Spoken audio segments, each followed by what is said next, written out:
Dağından seller sular şarkındayım akanda kızlar. Ona sen ağlayıp bakanda selam olsun şöhretize ize. Benimden bir adım gelsin bize.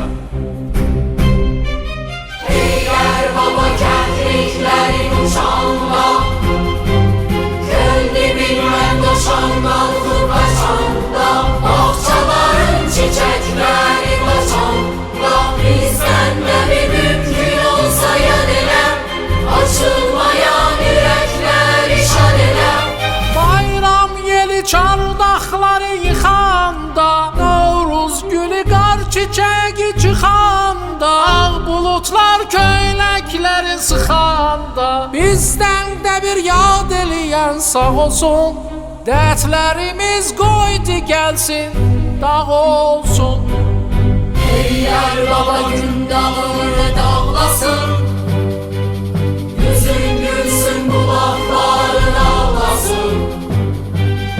Uşaqların bir dəstə gül bağlasın, gel gelende bir getirsin bu yana. Bəlkə mənim yatmış əxtim o yana. Eğer baba senin yüzün ağ olsun, dört bir yanın bulak olsun, bağ olsun. Bizden sonra senin başı sağ olsun. Dünya yazı kadar ölüm yetimdir, dünya boyu oğulsuzdu yetimdir.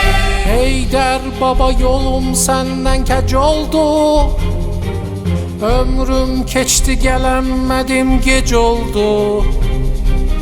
Heç bilmədim gözəllərin necə oldu, bilməz idim döngələr var dönüm var, itkinlik var ayrılıqda ölüm var.